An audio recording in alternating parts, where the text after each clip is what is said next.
Hello guys, welcome to my channel radio Gyan Kendra. उम्मीद करते हैं कि आप स्वस्थ होंगे। तो पिछली वीडियो में हम लोगों ने एगलीन द्वितीय तक का कर लिया था हिस्ट्री का, ठीक है।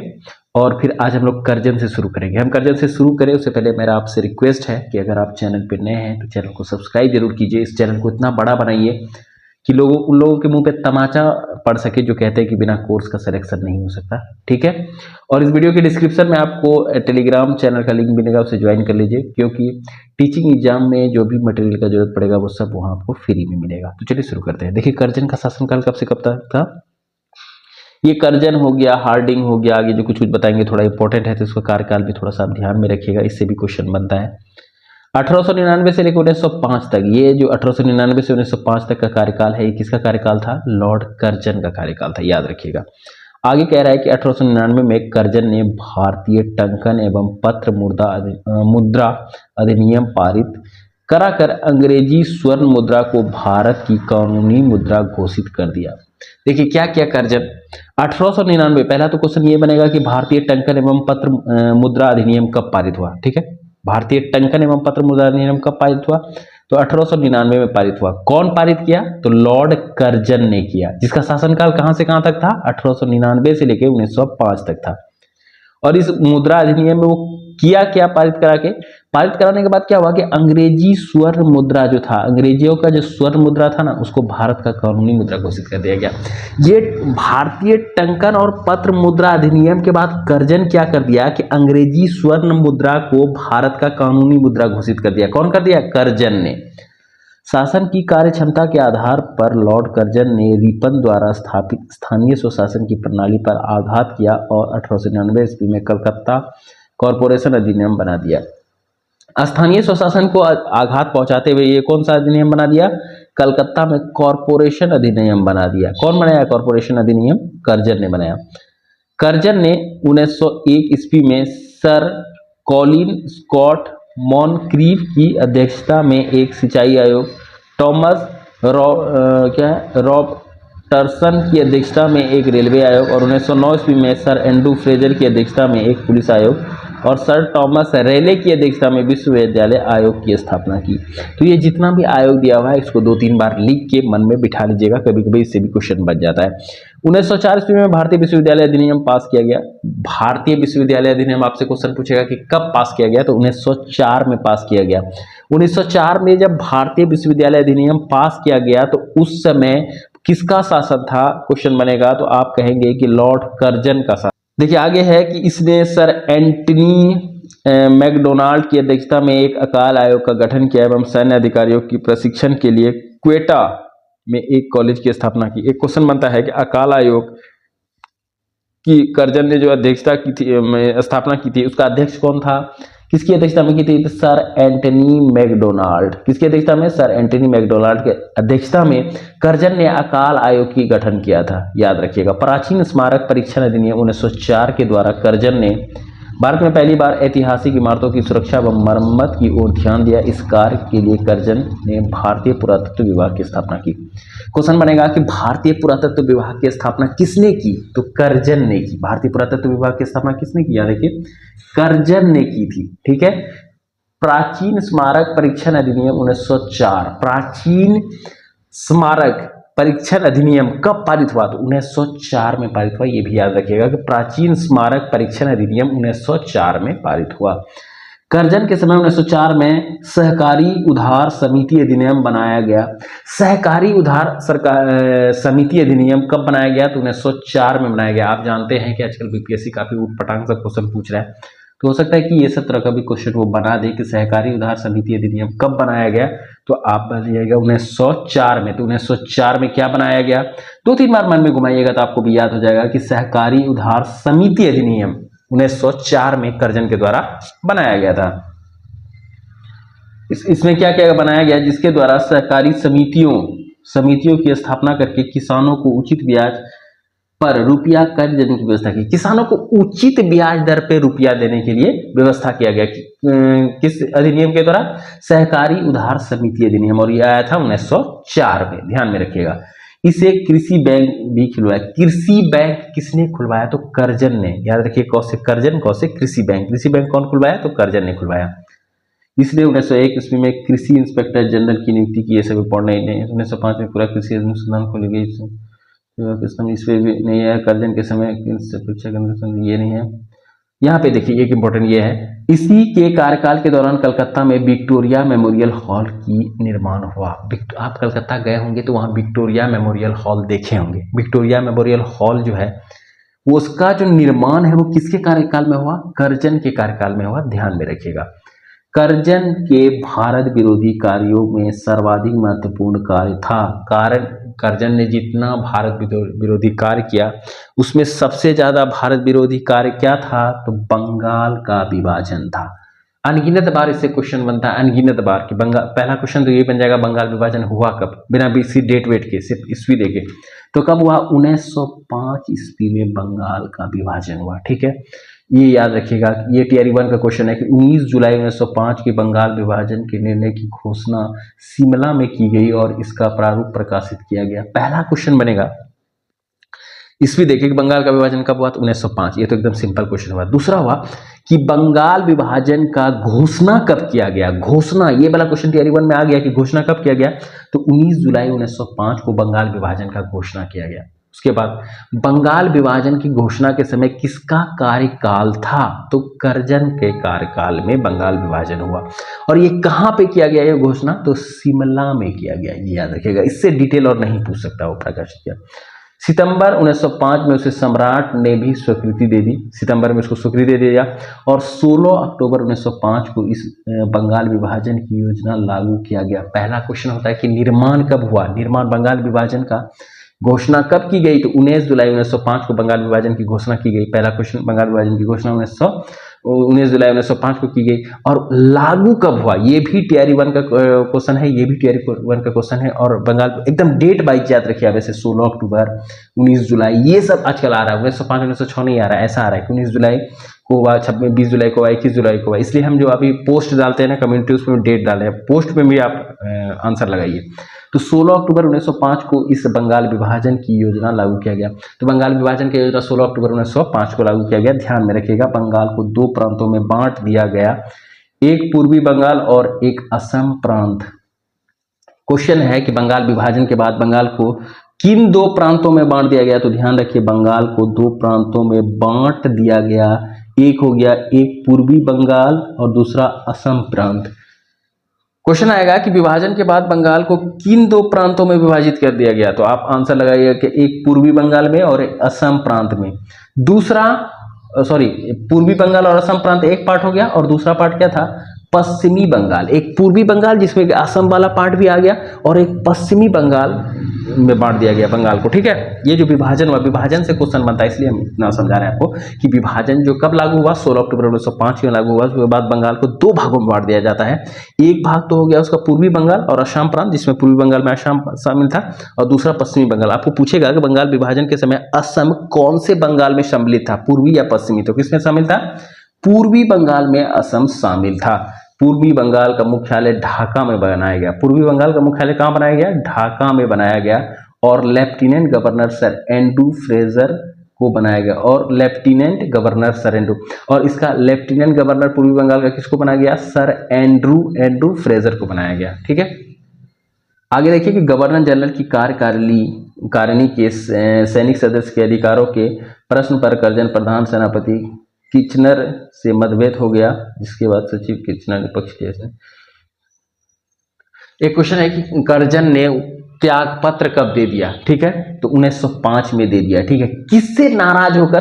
तो प्रधान सेनापति किचनर यहाँ देखिए क्या कह रहा है कि जनरल गवर्नर की कार्यकारिणी के सैनिक सदस्य के अधिकारों के प्रश्न पर, ठीक है, सैनिक सदस्य के अधिकारों के प्रश्न पर कर्जन का प्रधान सेनापति किचनर से मतभेद हो गया। किससे मतभेद हो गया? कर्जन का किचनर से मतभेद हो गया, जिसमें भारत सचिव ने किचनर का पक्ष लिया। जिसमें भारत सचिव किसका पक्ष ले लिया? किचनर का पक्ष ले लिया। जब मतभेद हो गया किचनर और कर्जन में, इससे असंतुष्ट होकर अगस्त 1905 में लॉर्ड कर्जन ने त्याग पत्र दे दिया। इससे वो कर्जन जो है वो असंतुष्ट हो गया और 1905 में त्याग पत्र दे दिया। तो आप क्वेश्चन याद रखिएगा कि कर्जन कब त्याग पत्र दिया? 1905 में। किससे नाराज होके?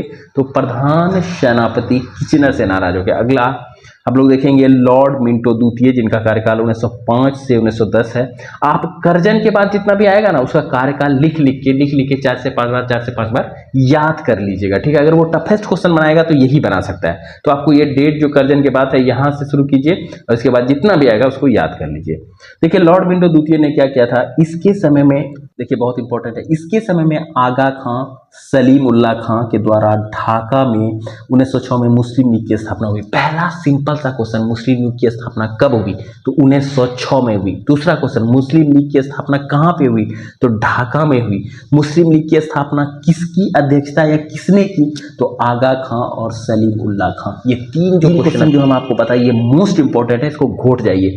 1907 ये भी बहुत ज्यादा इंपॉर्टेंट है। 1907 कि कांग्रेस की सूरत अधिवेशन में कांग्रेस में विभाजन हो गया। किस अधिवेशन में कांग्रेस में विभाजन हो गया? आपको पता होगा कि कांग्रेस गरम दल और नरम दल में टूट गया। आगे हम बताएंगे ये कब हुआ था। तो 1907 ईस्वी में हुआ था। 1907 के शासनकाल, 1907 के कांग्रेस अधिवेशन में, कांग्रेस का अधिवेशन में नरम दल और गरम दल में कांग्रेस विभाजित हो गया। और यह अधिवेशन कहाँ हुआ था? तो यह अधिवेशन सूरत में हुआ था, ठीक है। आपको क्वेश्चन बनेगा कि किस अधिवेशन में कांग्रेस में विभाजन हो गया? तो सूरत अधिवेशन में, अगर जगह दिया रहेगा। किस ईस्वी में कांग्रेस में विभाजन हो गया? तो 1907 के सूरत अधिवेशन में कांग्रेस में विभाजन हो गया था। इसके शासनकाल में 1907 में आंग्ल एवं रूसी प्रतिनिधिमंडलों के बीच बैठक हुई। मुसलमानों के लिए अलग निर्वाचन व्यवस्था, मार्ले मिंटो सुधार। कब आया था मार्ले मिंटो सुधार अधिनियम? 1909 के द्वारा।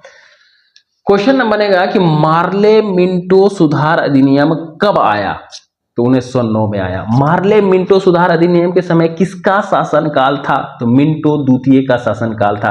कांग्रेस विभाजन के समय किसका शासनकाल था? तो मिंटो द्वितीय के शासनकाल था। ये सब क्वेश्चन पीआरटी में बन चुका है कि प्रथम गोलवेज सम्मेलन के समय किसका शासनकाल था, तो ये याद रखिएगा आप। उसी तरह पूछ देगा कि जब मुस्लिम लीग की स्थापना हुई तो इसमें किसका शासनकाल था? तो मिंटो द्वितीय का शासनकाल था। किसका था? मिंटो द्वितीय का। तो ये 3-4 क्वेश्चन आप ध्यान में रखिएगा। मुसलमानों के लिए अलग निर्वाचन व्यवस्था, मुसलमानों के लिए अलग निर्वाचन व्यवस्था होना चाहिए, इसका सिफारिश कौन कर रहा था? मार्ले मिंटो सुधार अधिनियम 1909 के द्वारा किया गया, ठीक है। कि मुसलमानों को एक अलग निर्वाचन मंडल ही दे दिया जाए, एक निर्वाचन व्यवस्था अलग ही कर दिया जाए मुसलमानों के लिए। क्वेश्चन बनेगा कि मुसलमानों के लिए अलग निर्वाचन व्यवस्था किस अधिनियम के तहत लाई गई? तो मार्ले मिंटो सुधार अधिनियम 1909 के तहत लाई गई। अब देखिए लॉर्ड हार्डिंग द्वितीय, ठीक है। लॉर्ड हार्डिंग द्वितीय का शासनकाल था 1910 से लेकर 1916 तक। किसका कार्यकाल था? लॉर्ड हार्डिंग द्वितीय का। ये सब आपको याद रखते हुए चलना है। इसके समय ब्रिटेन में राजा जॉर्ज पंचम भारत आए। क्वेश्चन बनेगा कि किसके समय ब्रिटेन के राजा जॉर्ज पंचम भारत आए? तो लॉर्ड हार्डिंग द्वितीय, लॉर्ड हार्डिंग द्वितीय के समय इंग्लैंड, ब्रिटेन के राजा जॉर्ज पंचम भारत आए थे। 12 दिसंबर 1911 को दिल्ली में एक भव्य दरबार का आयोजन हुआ। ये क्वेश्चन भी आ चुका है कि दिल्ली में भव्य दरबार का आयोजन कब हुआ? तो 12 दिसंबर 1911। 12 दिसंबर 1911 याद कैसे रखेंगे? यहाँ 12 है और यहाँ 11 है। तो 12 दिसंबर 1911 को दिल्ली में भव्य दरबार का आयोजन हुआ, जिसमें कौन आया था? जॉर्ज पंचम, ब्रिटेन के राजा जॉर्ज पंचम आया था। यहां पर बंगाल विभाजन को रद्द करने की घोषणा की गई। अगला क्वेश्चन आपसे बनेगा कि बंगाल विभाजन को रद्द करने की घोषणा, ध्यान से देखिए, घोषणा कब की गई? तो 1911 में बंगाल विभाजन की को रद्द, जो बंगाल विभाजन कब हुआ था? 1905 में हुआ था। किसके शासनकाल में हुआ था? तो कर्जन के शासनकाल में हुआ था। उसको हार्डिंग द्वितीय के शासनकाल में रद्द करने की बात कही गई, रद्द करने की बात कही गई। यहाँ देखिए रद्द करने की घोषणा की गई। बंगाल विभाजन को रद्द करने की घोषणा 1911 में की गई। दिल्ली दरबार का आयोजन 12 दिसंबर 1911 को हुआ एवं भारत की राजधानी कलकत्ता से दिल्ली हस्तांतरित करने की घोषणा की गई। भारत का राजधानी दिल्ली से कलकत्ता, पहले तो बंगाल विभाजन का घोषणा रद्द कब किया गया? 1911 में। घोषणा कब हुआ कि अब राजधानी कलकत्ता से दिल्ली आएगा? ध्यान में बैठाइए, कलकत्ता से राजधानी दिल्ली आएगा। इसका घोषणा अभी लागू नहीं हुआ है, अभी वो बना नहीं, अभी सिर्फ घोषणा किया गया है। क्या कि 1911 में ये घोषणा किया गया था कि कलकत्ता से कहाँ बोलते हैं, दिल्ली, राजधानी कहाँ से शिफ्ट होगा? कलकत्ता से दिल्ली शिफ्ट होगा। इसका सिर्फ घोषणा किया गया था 1911 में। तो ये मन में बैठा लीजिए आप, घोषणा और लागू दोनों में अंतर है और दोनों पे क्वेश्चन आ चुका है। जैसे आगे क्या कह रहा है, 1912 में दिल्ली भारत की राजधानी बन गई। 1912, अगर आप क्वेश्चन ऐसा पूछेगा कि दिल्ली भारत की राजधानी कब बनी, यह घोषणा कब किया गया? तो 1911 में किया गया। दिल्ली राजधानी बनने की घोषणा कब की गई? 1911 में। दिल्ली भारत की राजधानी कब बनी? कब बनी? तो 1912 में बनी। ठीक है, 1912 में दिल्ली भारत की राजधानी बनी। याद रखिएगा, 11 में घोषणा होता है, 12 में बनता है। रद्द कब किया गया बंगाल विभाजन को? 1911। अब देखिए 23 दिसंबर 1912 को लॉर्ड हार्डिंग पर दिल्ली में बम फेंका गया। इस कांड में भाई बाल मुकुंद को फांसी की सजा हो गई। क्वेश्चन पूछेगा 23 दिसंबर 1912, ऐसे ही पूछता है डिक्टो, ऐसा डेट दे देगा, पूछेगा कि लॉर्ड हार्डिंग पर दिल्ली में बम किसने फेंका? तो किसने फेंका था? भाई बाल मुकुंद ने फेंका था, जिसके बाद उसको फांसी भी हो गया। लॉर्ड हार्डिंग पर बम दिल्ली में किसने फेंका था? तो भाई बाल मुकुंद ने फेंका था। इसी के समय 28 जुलाई 1914 को प्रथम विश्व युद्ध प्रारंभ हुआ। क्वेश्चन बनेगा कि किसके समय प्रथम विश्व युद्ध प्रारंभ हुआ? तो लॉर्ड हार्डिंग द्वितीय के समय प्रथम विश्व युद्ध प्रारंभ हुआ। प्रथम विश्व युद्ध प्रारंभ हुआ कब? तो 28 जुलाई 1914। 28 जुलाई 1914 को प्रथम विश्व युद्ध प्रारंभ हुआ। अगर आगे है, इसी के शासनकाल में फिरोज शाह मेहता ने बॉम्बे क्रॉनिकल एवं गणेश शंकर विद्यार्थी ने प्रताप का प्रकाशन किया। देखिए क्वेश्चन आता है कि बॉम्बे क्रॉनिकल का प्रकाशन किसने किया? तो फिरोज शाह मेहता। क्वेश्चन है, बीपीएससी में पूछा गया है कि बॉम्बे क्रॉनिकल का प्रकाशन किसने किया। ये सब पत्र है, पत्र, समाचार पत्र। बॉम्बे क्रॉनिकल का स्थापना किसने किया, मतलब प्रकाशन किसने किया? तो फिरोज शाह मेहता। और प्रताप का प्रकाशन किसने किया? तो गणेश शंकर विद्यार्थी। प्रताप का गणेश शंकर विद्यार्थी और फिरोज शाह मेहता का बॉम्बे क्रॉनिकल। और किसके शासनकाल में? हार्डिंग द्वितीय। तो ये सब जो आपको जितना पॉइंट है ना, बहुत इंपॉर्टेंट है। एक एक दो बार आप लिख के दिमाग कॉपी में बार बार याद कीजिएगा तो याद हो जाएगा, कोई बड़ा बात नहीं है। देखिए 1916 में लॉर्ड हार्डिंग को बनारस हिंदू विश्वविद्यालय का कुलाधिपति नियुक्त किया गया। क्वेश्चन बनेगा कि बनारस हिंदू विश्वविद्यालय का कुलाधिपति कब नियुक्त किया गया? हार्डिंग द्वितीय को कब नियुक्त किया गया? 1916 में। 1916 में बनारस हिंदू विश्वविद्यालय का कुलाधिपति किसे नियुक्त किया गया था? तो हार्डिंग द्वितीय को नियुक्त किया गया था। आगे हम लोग पढ़ेंगे लॉर्ड चेम्सफोर्ड। ये काफी इंपॉर्टेंट है, इसका कार्यकाल के साथ आपको याद रखना है। 1916 से 1921 में कांग्रेस के लखनऊ अधिवेशन, 1916 में कांग्रेस का एकीकरण हुआ एवं मुस्लिम लीग की के साथ समझौता हुआ। कांग्रेस का एकीकरण कब हुआ? 1916। कांग्रेस का एकीकरण कब हुआ? याद रखिएगा, ये सब क्वेश्चन बनता है 1916 में। कौन से अधिवेशन में? लखनऊ अधिवेशन में। कांग्रेस के लखनऊ अधिवेशन में जो कि 1916 में हुआ था, कांग्रेस का एकीकरण हुआ। कांग्रेस के किस अधिवेशन में कांग्रेस का एकीकरण हुआ? तो कांग्रेस के लखनऊ अधिवेशन में कांग्रेस का एकीकरण हुआ, जो कि 1916 में हुआ था। आगे देखिए क्या है कि 1916 में पुणे में महिला विश्वविद्यालय की स्थापना हुई। महिला विश्वविद्यालय की स्थापना पुणे में कब हुआ? 1916 में हुआ।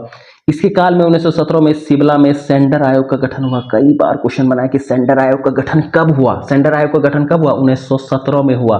और उसमें कौन था? चेम्सफोर्ड था। 1917 में कौन था?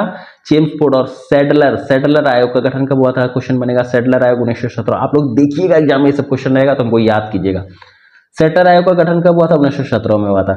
इसी के काल में 1919 ईस्वी में रॉलेट एक्ट पारित हुआ। काफी इंपॉर्टेंट क्वेश्चन है कि रॉलेट एक्ट कब पास हुआ? तो 1919 में रॉलेट एक्ट पास हुआ। और उस समय कौन थे हमारे कार्यकाल में? किसका कार्यकाल था? तो चेम्सफोर्ड का कार्यकाल था। किसका कार्यकाल था? चेम्सफोर्ड का। गवर्नर जनरल उस समय चेम्सफोर्ड ही थे। इसी के काल में देखिए 13 अप्रैल 1919 को जलियांवाला बाग हत्याकांड हुआ। काफी इंपॉर्टेंट है ये 13 अप्रैल 1919 मन में बिठा लीजिए कि जलियांवाला बाग हत्याकांड कहाँ हुआ था? अमृतसर में हुआ था। कब हुआ था? 13 अप्रैल 1919 में हुआ था। उस समय किसका शासनकाल था? ये पीआरटी का क्वेश्चन है इस बार का टीआरई 3 का, आप देख लीजिएगा। चेम्सफोर्ड का शासनकाल था। जब नरसंहार हुआ जलियांवाला बाग हत्याकांड का, उस समय कौन थे? किसका शासनकाल था? तो चेम्सफोर्ड का शासनकाल था 13 अप्रैल 1919 को। खिलाफत आंदोलन एवं गांधी जी का आंदोलन भी इसी समय। देखिए दो इंपॉर्टेंट, एक खिलाफत आंदोलन और एक असहयोग आंदोलन जो गांधी जी चलाए थे, उस समय भी किसका शासनकाल था? उस समय भी किसका कार्यकाल था? तो चेम्सफोर्ड का कार्यकाल था। इस तरह का क्वेश्चन बनता है कि गांधी जी का असहयोग आंदोलन के समय किसका कार्यकाल था? तो चेम्सफोर्ड का कार्यकाल था। खिलाफत आंदोलन के समय ये भी 1919 में ही हुआ था। किसका था कार्यकाल? तो चेम्सफोर्ड का कार्यकाल था। तृतीय अफगान युद्ध भी इसी के समय हुआ था। तृतीय अफगान युद्ध के भी चेम्सफोर्ड के समय में ही हुआ था। आगे है लॉर्ड रीडिंग, जिसका कार्यकाल 1921 से 1926 है। 1921 में मोपला विद्रोह हुआ। पहला क्वेश्चन तो ये बनता है कि मोपला विद्रोह हुआ कब था? तो मोपला विद्रोह कब हुआ था? 1921 में। ठीक है, ये आपको ध्यान में रखना है कि मोपला विद्रोह कब हुआ था? 1921 में हुआ था। और मोपला विद्रोह किसके शासनकाल में हुआ था? लॉर्ड रीडिंग के समय में हुआ था। और ये मोपला विद्रोह कहाँ से संबंधित है, अगर आपको ये क्वेश्चन पूछ दे तो याद रखिएगा कि ये केरल से संबंधित है। मोपला विद्रोह मालाबार केरल से संबंधित है। और इसके नेता कौन थे, तो इसके नेता थे अली मुस्लियार थे मोपला विद्रोह। कई बार क्वेश्चन पूछता है कि मोपला विद्रोह कब हुआ था, 1921 में, किससे संबंधित, किस राज्य से संबंधित है, केरल से। और इसके संयुक्त नेता कौन है, अली मुस्लियार है, अली मुस्लियार, ठीक है। मोपला विद्रोह का कौन है, अली मुस्लियार है। अब देखिए 1921 में MN राय द्वारा भारतीय कम्युनिस्ट पार्टी का गठन किया गया। भारतीय कम्युनिस्ट पार्टी का गठन कब किया गया, तो MN राय द्वारा 1921 में किया गया। आपको क्वेश्चन बनेगा कि भारतीय कम्युनिस्ट पार्टी है। अब जानते हैं कि पार्टी वाला क्वेश्चन काफी आ रहा है बीपीएससी में, तो ध्यान रखिएगा कि भारतीय कम्युनिस्ट पार्टी का गठन 1921 में MN राय द्वारा किया गया था। आगे है, इसके काल में ही प्रिंस ऑफ वेल्स ने नवंबर 1921 में भारत की यात्रा की थी। प्रिंस ऑफ वेल्स भारत की यात्रा कब की थी, 1921 में। उसमें किसका कार्यकाल था, तो लॉर्ड रीडिंग का कार्यकाल था। इस दिन पूरे भारत में हड़ताल का आयोजन किया था। क्वेश्चन पूछेगा कि किसके आने पर भारत में हड़ताल का आयोजन किया गया था, तो प्रिंस ऑफ वेल्स का आने पर। और ये कब आए थे, तो 1921 में आए थे। 5 फरवरी 1922 को घटित चोरी चोरा कांड कब हुआ था, 5 फरवरी 1922। कभी कभी 4 फरवरी भी दिया हुआ रहता है ऑप्शन में, तो आप 4 फरवरी ही लगा दीजिएगा। 5 फरवरी 1922 को घटित चोरी चोरा कांड जो उत्तर प्रदेश के कहां पे हुआ था, गोरखपुर में हुआ था। याद रखिएगा कि चोरी चोरा कांड किस जगह से संबंधित है, तो उत्तर प्रदेश के गोरख जिले से संबंधित है। के बाद गांधी जी ने अपना असहयोग आंदोलन स्थगित कर दिया या वापस ले लिया था। क्वेश्चन बनता है कि किस घटना के बाद गांधी जी ने अपना असहयोग आंदोलन वापस ले लिया था, तो चोरी चोरा कांड के बाद गांधी जी ने अपना असहयोग आंदोलन वापस ले लिया था। और ये चोरी चोरा कांड कब हुआ था, तो 5 फरवरी 1922 को ये घटित हुआ था चोरी चोरा कांड, जिसके बाद गांधी जी ने अपना आंदोलन असहयोग आंदोलन वापस ले लिया। और ये चोरी चोरा कांड कहाँ पे हुआ था, तो गोरखपुर जिले में हुआ था, उत्तर प्रदेश में। भारत में 1922 में इलाहाबाद में सिविल सेवा परीक्षा की शुरुआत हुई।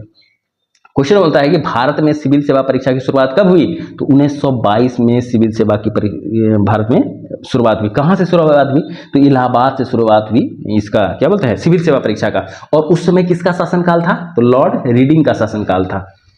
आगे है कि 1922 में विश्व भारती विश्वविद्यालय के कार्य करना प्रारंभ कर दिया। विश्व भारती विश्वविद्यालय ने कार्य करना कब प्रारंभ किया, तो 1922 में कार्य प्रारंभ कर दिया था। 1923 में चित्तरंजन दास एवं मोतीलाल नेहरू ने इलाहाबाद में कांग्रेस के अंतर्गत स्वराज पार्टी की स्थापना की। अति इंपॉर्टेंट, अति जिसको मोस्ट इंपॉर्टेंट बोलते हैं ना, वही क्वेश्चन है कि 1923 में चित्तरंजन दास एवं मोतीलाल नेहरू ने इलाहाबाद में कांग्रेस के अंतर्गत स्वराज पार्टी का, पहला क्वेश्चन तो ये बनता है कि स्वराज पार्टी का गठन कब हुआ भैया, तो 1923 में किया गया। स्वराज पार्टी का गठन कब हुआ था, 1923 में हुआ था। और किसने किया था, चित्तरंजन दास और मोतीलाल नेहरू ने। किसने किया था, चित्तरंजन दास और मोतीलाल नेहरू ने स्वराज पार्टी का गठन किया था, जिसका गठन कब हुआ था, 1923 में। याद रखिएगा, स्वराज पार्टी चित्तरंजन दास मोतीलाल नेहरू। आगे है 1925 में प्रसिद्ध आर्य समाजी राष्ट्रवादी नेता स्वामी श्रद्धानंद की हत्या कर दी गई। बहुत इंपॉर्टेंट है कि स्वामी श्रद्धानंद जो आर्य समाजी राष्ट्रवादी नेता थे, उनकी हत्या कब हो गई थी, उनकी हत्या 1925 में हो गई। ठीक है, तो ये ध्यान में रखना है कि आर्य समाजी राष्ट्रवादी नेता स्वामी श्रद्धानंद की हत्या कब हुई, तो 1925 में हुई। आगे देखिए लॉर्ड इरविन का शासनकाल कब है, 1926 से 1931 तक का है। ठीक है, 3 फरवरी 1928 को साइमन कमीशन मुंबई पहुंचा। साइमन कमीशन का गठन कब हुआ था, तो 8 नवंबर 1927 को। ये क्वेश्चन TRE 3 का है। सो साइमन कमीशन वापस भारत कब आया, तो 3 फरवरी 1928 को। ये 3 फरवरी जो है ना, इसके डेट के साथ याद रखिएगा। अगर क्वेश्चन आएगा कि साइमन कमीशन मुंबई कब पहुंचा, तो वहां रहेगा 3 फरवरी, 4 फरवरी, 5 फरवरी, 7 फरवरी। तो इस तरह से आपको याद रखना है कि 3 फरवरी 1928 को साइमन कमीशन कहां पहुंच गया, भारत पहुंच गया। ये ध्यान में रखते हुए चलना आपको। लाला लाजपत राय की मृत्यु के बदले में भारतीय चरमपंथियों द्वारा दिल्ली के असेंबली में हॉल में 1929 में बम फेंका गया।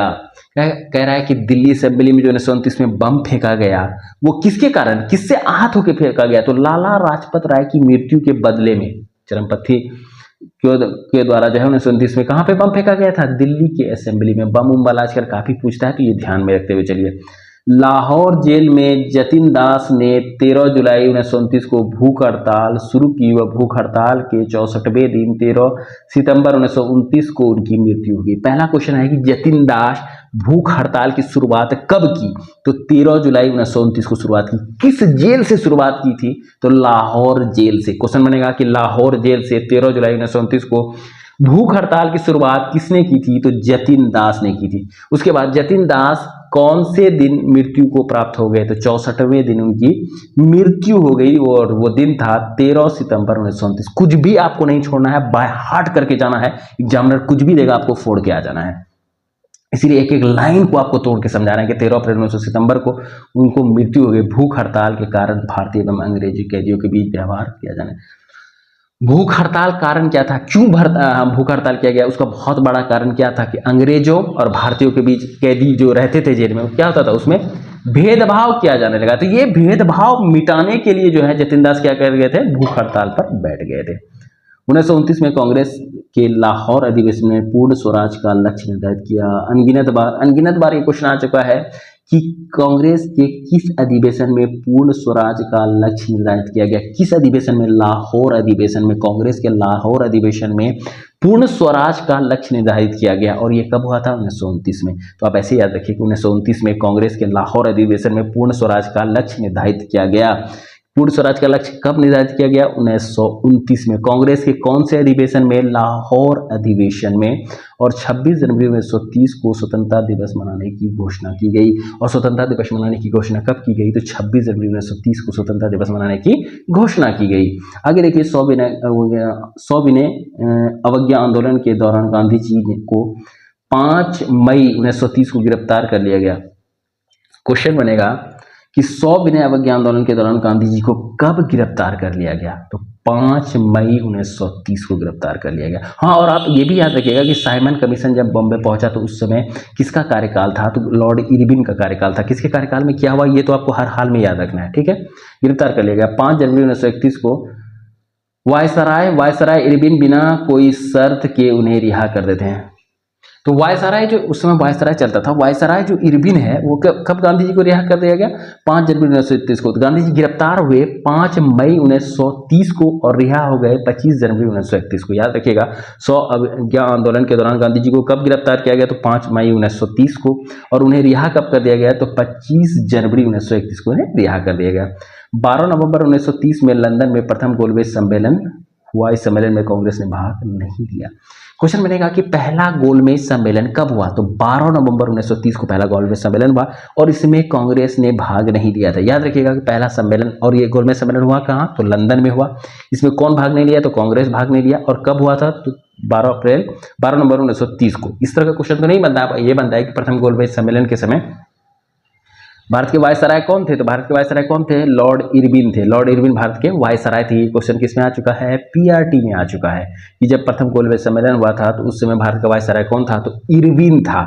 4 मार्च 1931 को गांधी इरविन समझौता पर हस्ताक्षर कर दिया गया। ये थियरी 2 का क्वेश्चन है 6 to 8 कॉमन पेपर का कि गांधी इरविन समझौता कब हुआ? 4 मार्च 1931 को। लेकिन उसमें क्वेश्चन था 4 मार्च 1931 को इनमें से कौन सी घटना घटित हुई थी?